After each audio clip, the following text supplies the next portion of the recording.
passer des coups à mourir comme une conne en faisant des selfies. Bonjour Paris!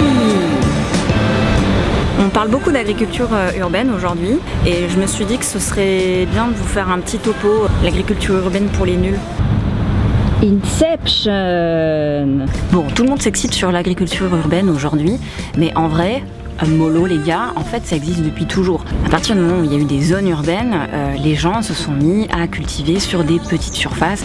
Ça peut être des balcons, des terrasses, des petits jardins, des friches. Et le principe c'est évidemment d'être respectueux de son environnement. En fait, il y a plein de formes possibles.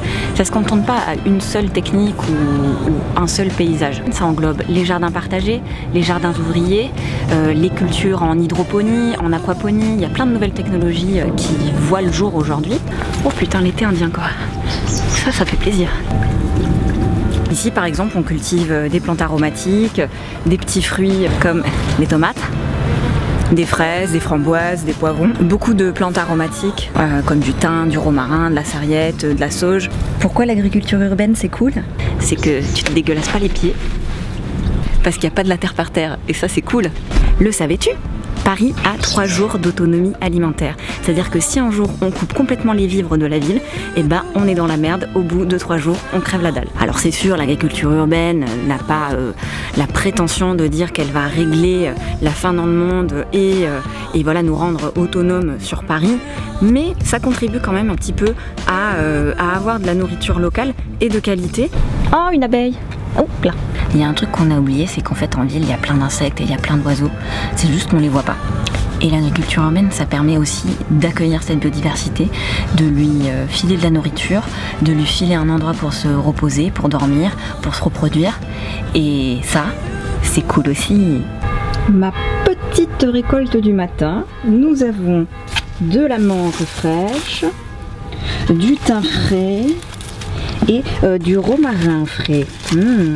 Tu le sens là le romarin? Tu le sens?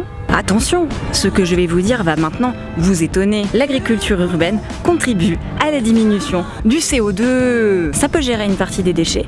Par exemple ici on récupère l'eau de pluie, sans oublier notre ami le compost.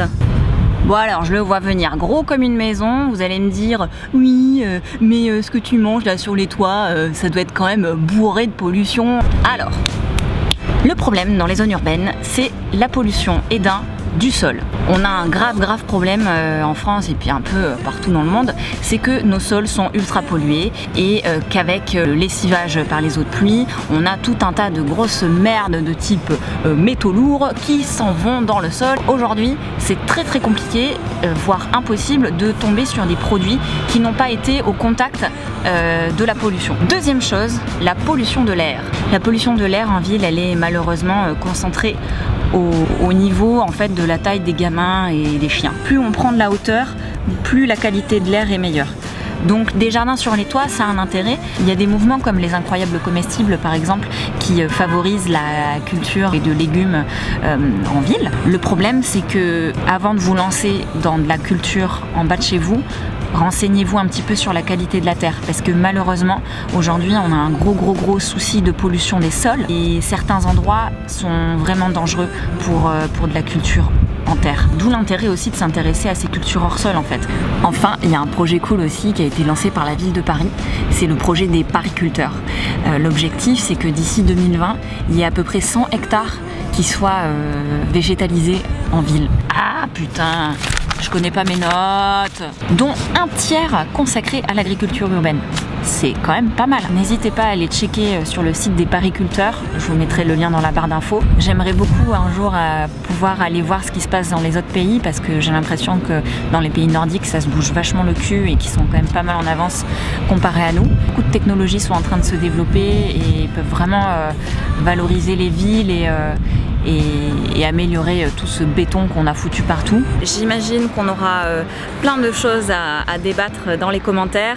Je suis persuadée que j'ai pas tout dit. C'était vraiment pour dégrossir le jambon comme on dit. N'hésitez pas à me proposer des sujets. Si jamais vous voulez qu'on en parle, ce sera avec grand plaisir. Je vous embrasse et à bientôt. Bisous.